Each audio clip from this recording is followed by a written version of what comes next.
let's talk a little bit about master copies.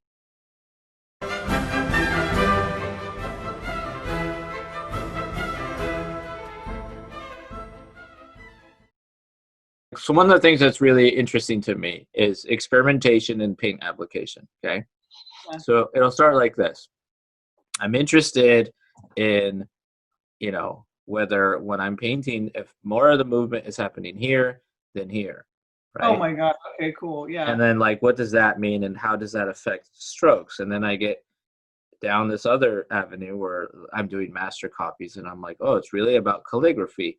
And how do you create accent marks? And I'm noticing that like I'm making straighter marks than curved marks. So then I experiment with holding the brush this way. Then I experiment with like, okay, I'm not going to focus, but I'm going to look at the whole piece, right? Which is like really weird.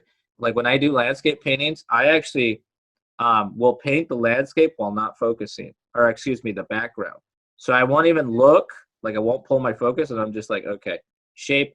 And then I make only vertical strokes because, this is commitment, this is generalization, but with some commitment. And then now I'm thinking about like, this is the bristle of the brush and whether it's bending this much or I'm using the tips. Oh, Like now it's going down this weird. Okay, so like now 3 or 4 weeks of this. Now I might be taking little pieces of trash bag, right, and cutting it, and then thinking like, how do I get paint and then stick it onto a canvas and then like pull it off, right? So do you see what I'm saying? Like, and then I might not even be painting anymore. I don't even know like where this is. Like, of course, none of the stuff that I do this on is here. Oh, really? No. Oh, no, it's all like experiments, testing. Yeah. Interesting. That's wild. Yeah. That's very interesting. But because there is something worth learning. Like, for example, have you ever looked at stuff that's not art that's super beautiful? Yes. It's incidentally beautiful. I remember one time I was walking on a sidewalk and there was like nothing but pigeon shit everywhere. Oh. And it was so beautiful. It looked like a Pollock, but like more interesting because it was just like and then I was like, wow, I have to like study this. And really what you're kind of doing is investigating like at what viscosity and what speed are these drops falling, right? So like when you experiment, like when you flick paint, right, you have a canvas, maybe it's this way, you're only going to get certain kinds of paint. But if you lay it down and then you flick paint like this, that's different. And then that's different if you hit something and it stops and jars it. You know what I mean? And so to me, all of those things are like little micro learnings that I think about when I'm doing a copy. That's cool. Yeah. So you try to reverse engineer like what the original artist was doing, like how they were applying the paint, how thick their paint was, all that stuff. You're going for the physical aspect of it, like say, as opposed to like composition or something like that. I mean, you're probably thinking about composition too. Yeah, had their culture not supported what they were doing or supported kind of what they were interested in or what their skill set was, they couldn't have also reached the same heights because they maybe wouldn't have the time or the motivation to continue working without, it's a rare person who maybe doesn't need external validation to keep going, like that Hilma off Klimt paintings that just kind of like emerged without anybody seeing them, or Clifford Still's paintings being in a barn or whatever for a long time. It's like, it's hard for a lot of people to keep working without kind of getting some on big projects without getting somebody going, oh wow, yeah, keep doing that, here's some money. Or well, yeah, and I think maybe that those examples are few and far between. Like they're different kind of people, right? Yeah. They're probably not normal. Like, hi neighbor, how's it going? It's like, I haven't bathed in 5 weeks. I'm gonna go into my. Yeah, I'll stop the anecdotes, but I have one more from David. Anyway, he's a humorous writer, and he was saying the thing, like, if you want to be good at something, like your life has four burners, like your art, your friends, your family, and your health. Mm-hmm. If you want to be good at your art, you have to turn off two of the burners.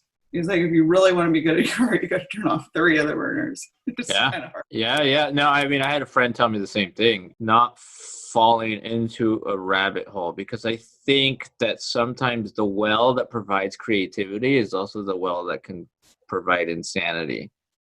Oh dear. Yeah. Well, for me, it can be, because there, like, in creativity, for me, there is no like filter, right? There's no it's not censored, it's nothing, it's everything is like interesting and worth exploring. And Mm-hmm. sometimes it's a dead end, obviously, and other times it's like I've become a little bit more manic while my wife is away, or I haven't been treating my body very well. I've been smoking too many cigarettes. Like, when did I start smoking? Like, whatever. Because you're in this, like, you created a little vacuum for yourself, you know? Yeah. Uh-huh. And what's really great is people who can help pull you out of those things when you're spinning your wheels, because it's not, I think it's okay to like dip down every once in a while, Yeah. as long as you can get out of it. Have you ever seen Paul Klay's self-portrait? I don't think so. If you ever see it, you're like, that guy had just like gone all the way to the edge, you Oh, know? Yeah, it's like his head is huge and he's got like a million little teeth, like, and oh god. that's the image I picture when I've spent too much time doing creative stuff. Yeah. Um, but like, I rarely get it right. Okay, Oh, because, sure. Because it's like a impossible puzzle. well, I'd have to be as good as Rubens to paint and make a Titian copy. Do you know what I mean? Like, have you been to the Prado? No, I have not. Okay, No. so you go into the Prado and they have the painting of Adam and Eve by Titian. You're like, holy shit, it's so amazing. It's incredible. It's huge. And right next to it is a copy of Adam and Eve done by Rubens after Titian. You're like, holy shit. And I can't decide like which painting gives me that sense of believability, because they're both incredible. And you look at Titian, and Titian is definitely more straight edged, which is weird because he predates that whole architectonic thing. It's not like geometry hasn't been with people our whole time, but it just doesn't really fit. I guess it doesn't fit my idea of like all of these classical painters. All of them are on the curved and the organic form, and then Titian's a little bit straighter. Okay. You know. So, oh wow, that's so cool. Oh my god. So the Rubens painting was after the Titian painting. Mm-hmm. And the Rubens painting, he's so interested in the flesh and the muscle and bone. Yeah. Like, Right. wow. But he still did it justice, in my opinion. Oh, yeah. No, they're both amazing. It's like, in some ways, I almost like the Rubens better.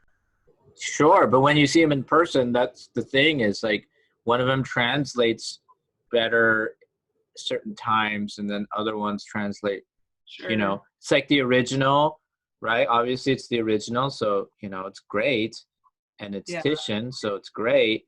And then, but Rubens, I don't know how old Titian was when he did that, and I don't know how old I know Rubens was a person that did master copies like his whole life, and that's kind of how a lot of this tradition via art history gets passed to students. Is like, a student will grumble like, well, why do I have to do a master copy? It's like, are you better than Rubens? Rubens did it his whole life, and then Sargent did it like, a good part of his life. And Mm-hmm. so I guess what I'm getting at, and then maybe you can add to this, is that when you set out to do a copy, right, all the stuff that I mentioned before, like that weird insanity of flicking paint and really understanding that, then you have to kind of, because I'm doing my copy is like, I don't know if you can see it, it's little. It is little. I can see it. I can see it. Yeah, perfect. Yeah. There's the print, there's mine. Okay. And like I said before, like, I'm going to overplay my hand because I have to muster the confidence to even try. Okay. Yeah. And then I have to get lost in something that's Yeah. not my ability to copy. I have to get lost in my ability to, I guess, investigate Yeah. and try to replicate strokes. Okay. So is that something that you're using to sort of distract yourself from that sort of like, I'm just, how good am I to copy? So that, I mean, obviously you're interested in those strokes, Yeah. clearly. Yeah. Yeah. They're interesting to you. But are you conscious of being like, okay, if I'm just copying it, there's something that's like too much like school? It buys me time. It's not a distraction, but it buys me time to, if I see Yeah. an opening, and that Okay. opening is my ability to get into what I think is essential, not just for the copy, but to the act of learning, right? So Yeah. some of these things are totally buying me time and totally just kind of, but I have to, it's like, when you're not ready to paint, you have to like prime and gesso canvases. Yes. I know what you mean. When you're copying and you're really intimidated, like, don't just start with like the face, like you're going to fail. You know what I mean? You got it. So I start like, okay, I got to look at like the strokes or like the thickness or the thinness of the paint. And that's like slowly getting me somewhere. And then when I see something, I'm like, okay, now I can get inside, like psychologically in my own way, and really, really go for it. And so I do this, like, I don't know, I probably do it all the time. But I realize that it's just as much of a mental exercise as anything, because I feel like I'm playing chess with a master. Like, he's not even alive. Oh my And God. this is a print, you know what I mean? I'm Yeah. getting my ass kicked. But in the process, you're getting your ass kicked by a master. So when you lose to a master, you're still learning a ton. Yeah. And Totally. even if I can't walk away painting like him, that process is going to help. If you're, you still have to be a smart person, because you have to be able to say, since I'm doing a tiny painting, right? The brush is like a size 2. If I was going to do a large painting, that means that I would have to use a brush that's like this wide to accomplish the same strokes. But if you're not aware of those things, then you're just doing an exercise. Yeah.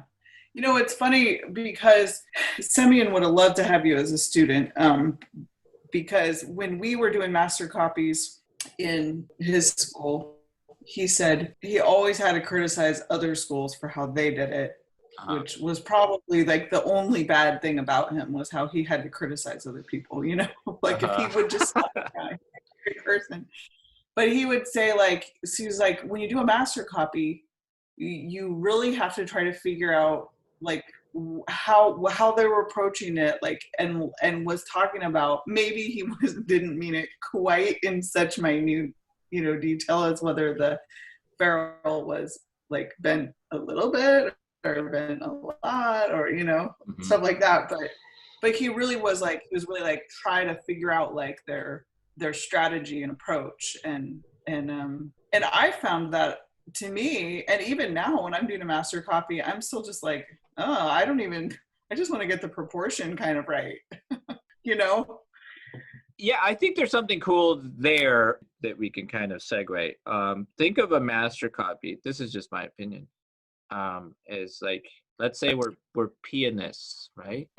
And like, you're a classical pianist, right? But at some point, you're either going to play like Scott Joplin or Beethoven or Bach, right?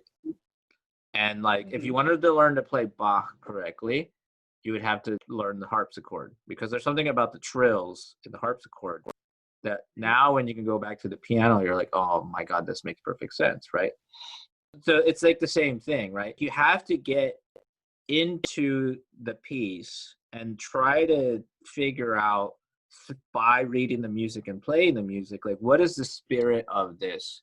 Because it's never going to be an accurate copy. Like, if you listen to like Rubinstein, when you listen to Chopin, like, Chopin is played so differently by these people, and you can't you can't separate that person's personality, but sometimes those two things create something that's really interesting as a representation of that, right? Yeah, for sure.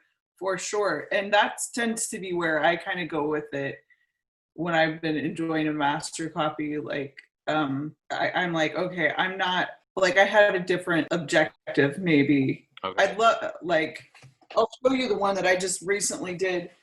I mean, I did it for my students because I was trying to get them to do them. For the students, I was like really trying to get them also to just be aware of values and to focus on those and recognize that they're so much more important than they think they are.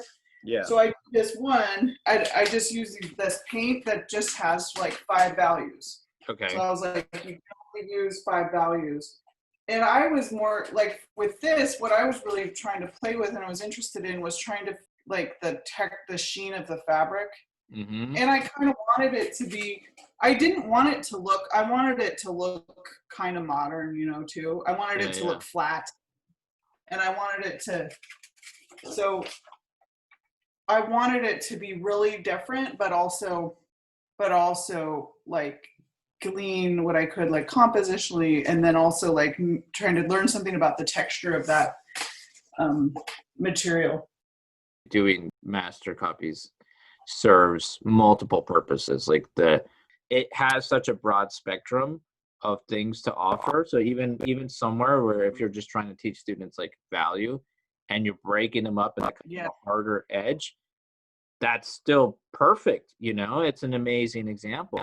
I have on my computer these 2 images of the Adam and Eve painting, and they're pulled up next to each other. And it is, I can see what you mean. It's fascinating, like how the Titian has like the greenery is so beautifully painted, and then with the Rubens, the greenery seems like, okay, I'm quickly doing that. And then the bodies are, he even changed Adam's body. So he's going, no, don't do it. Rubens, Adam and Eve. I like Eve better and less at the same time. Eve's arm is enormous. Her arms are so long. Do you see how long those arms are? There's a weird thing happening in the upper arm, and it's almost like a noodle. Yeah.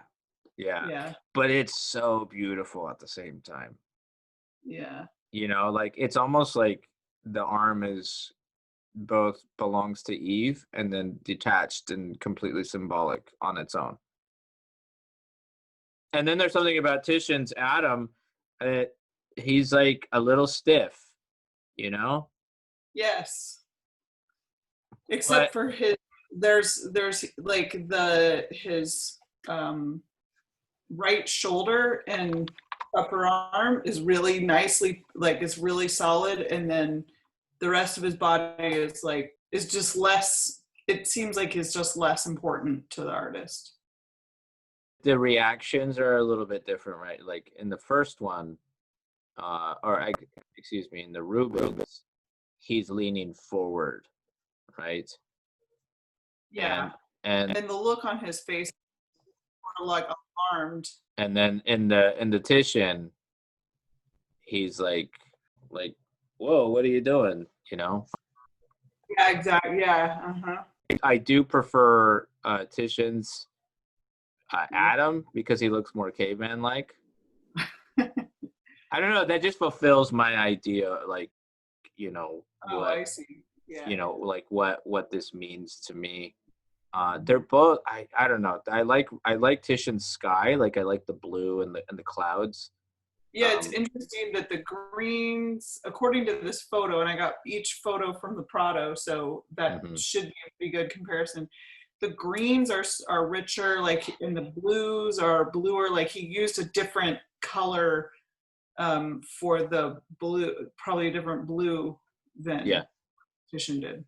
Yeah. So on that note, okay, when you are investigating, like doing a master copy, how do you set up your palette? Do you just use what you have, or do you like try to figure out like what did Ong use? Oh no, I don't do that. I mean, I think that would be awesome. I think that would be fantastic, but I just am not. um, I don't take that much time with it, or I don't have that much patience. Hmm. Uh, I'm more inclined to draw a master copy, Oh, or okay. like rather than try to do the colors, because I think I'm more interested in, I just, to me it's like I just find it like relaxing and enjoyable. So, and then it helps me kind of, I go for it for more like ideas to bring to paintings I might make. Okay. Yeah. Yeah. That's cool too. I love that because for me, it feels like a boxing match or something. Yeah, that's so fascinating. Like I have to prepare myself, and then it's an honor to be beaten by somebody. You know, I did learn something. I've done a lot of master copies, but if you want to pull up Velazquez's Count of Olivares, just to have Yes. a reference, because I want to say something about my personal discovery, Okay. which could turn out to be nothing new to somebody. But okay, so there's something really cool about this portrait, and really bizarre about this portrait. You know, Okay. so I'm convinced. Of course, I have no way to prove this, that they probably used a taxidermied horse for this portrait. Now there Right. are there are no records. So if they had taxidermied horses, you'd think they would have survived unless there was a fire or something. But given that it's such a weird painting, Velasquez has this sinuous ability to, like, everything that he paints has life. His trees, his clouds, and then you look at the horse and it's super dead. It's Mine is that it's beautifully shiny and like the tail's great, but like this will come to you if you copy it, because you're like, whoa, this feels different. This feels weird. Yeah. So and then when you look at all the other equestrian portraits, I'm like, yeah, he had to have had some kind of like something else. Like what's his name? Vermeer had mannequins. Oh, I didn't know that. I think to paint dresses and stuff like that, and then he would have the models come in wearing the dresses. And there's a French painter who also painted mannequins too, so much so that on one of the paintings you can see that the mannequin's hands are made out of wood, and it looks really weird. Yeah. There was yeah, and sometimes like in more contemporary painters will actually like just go ahead and paint the mannequin, like Yeah. like early 20th century. So yeah, so that's interesting. I actually pulled up Velasquez Equestrian, and there's like a white horse that's exactly that same pose, Mm-hmm.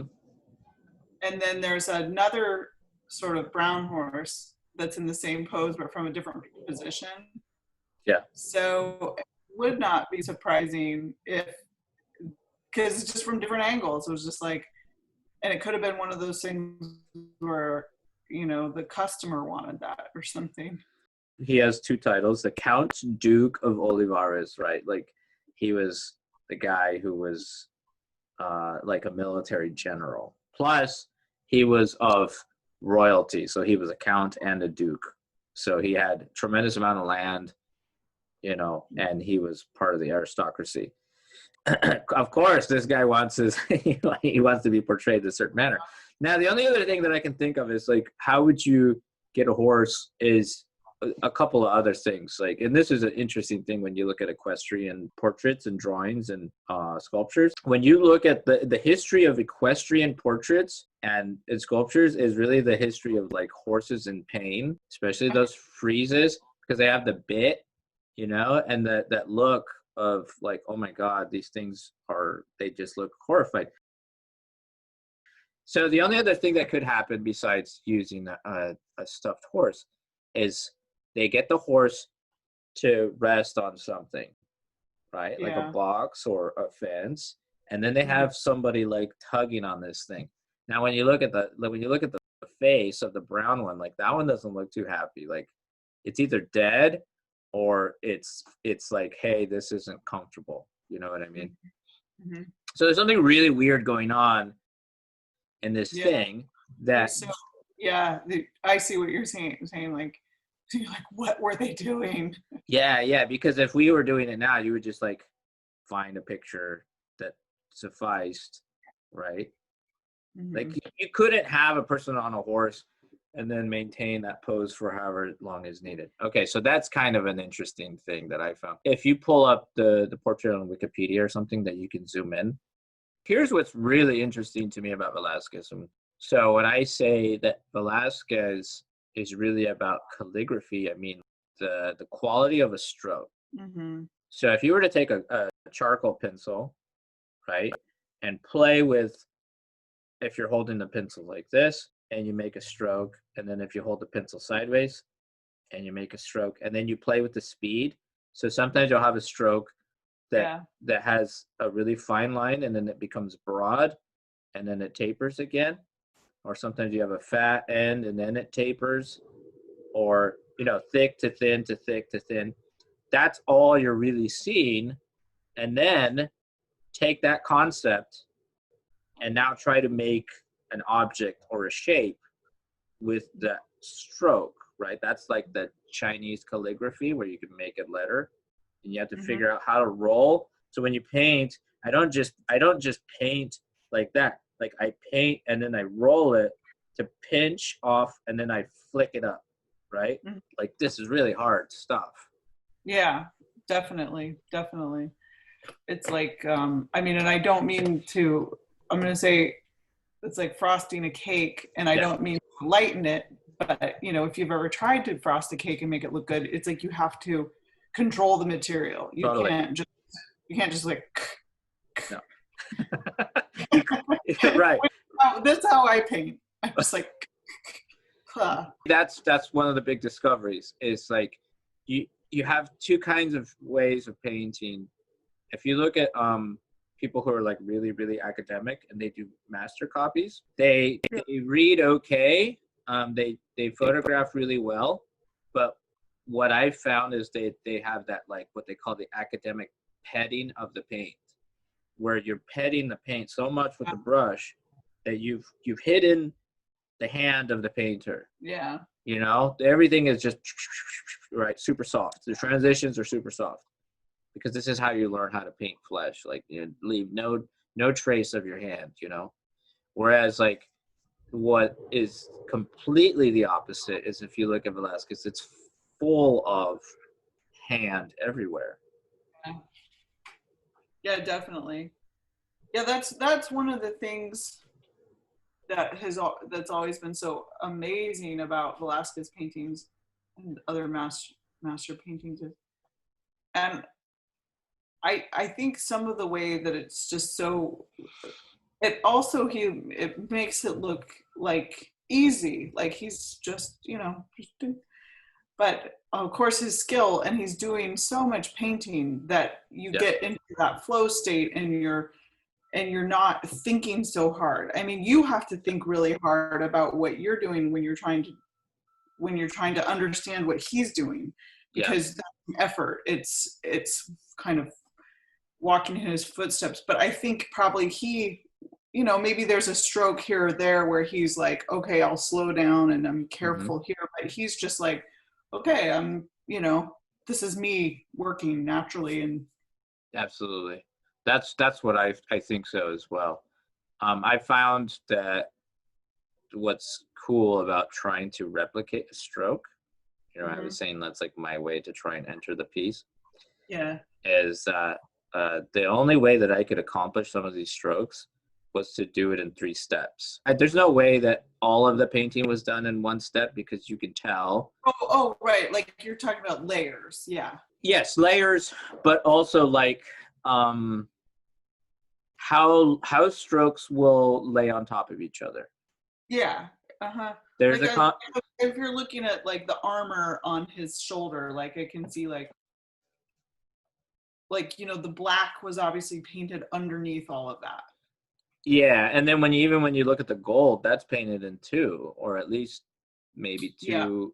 It could be in the same sitting. It doesn't have to be, but the advantage is that if you paint very wet with thinner only, Mm-hmm. right? You can kind of paint on a black, like let's say you lay down the black and that's kind of wet but not super wet.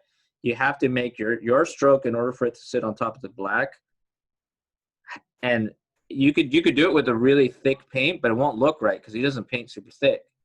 So now you have to thin it down to Yeah. the appropriate thinness with only thinner, so that it can you're using the amount of oil that's already present in the paint Mm-hmm. to be able to carry the stroke.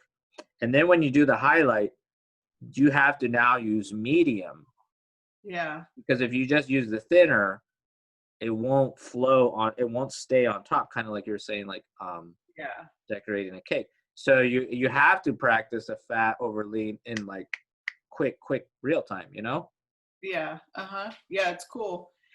And there might be something too about, like, you know how sometimes, like, you paint and then you want it to be sort of sticky still, Yes.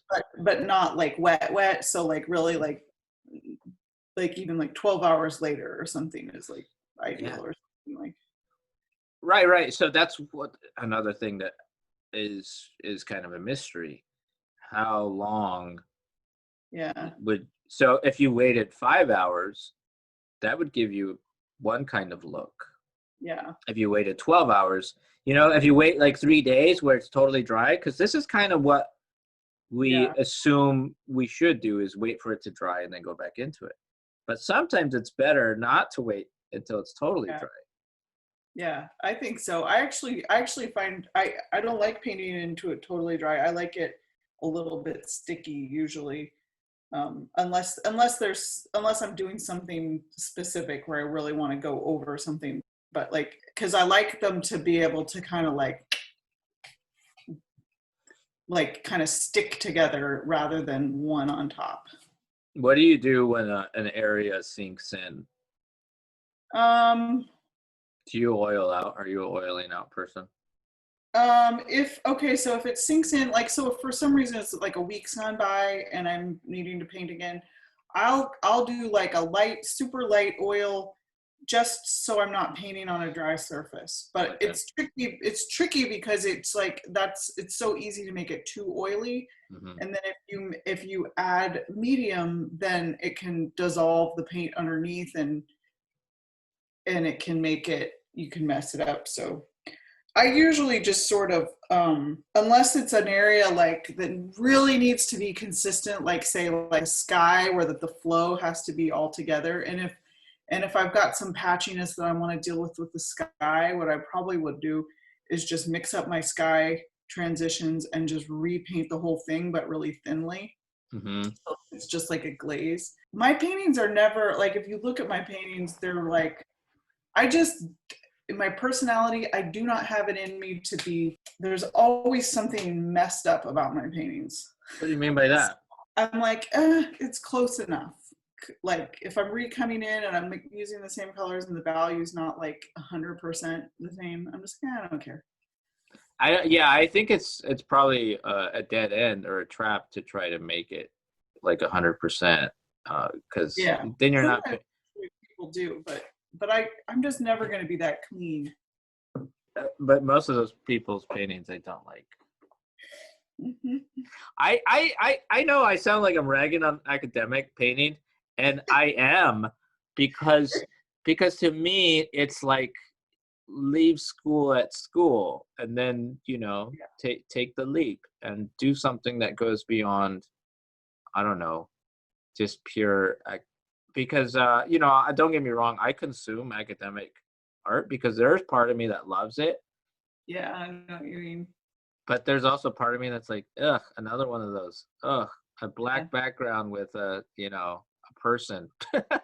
It's like, enough. I don't want to see another head with black shadows or any kind of shadows. I just don't want to see a head anymore.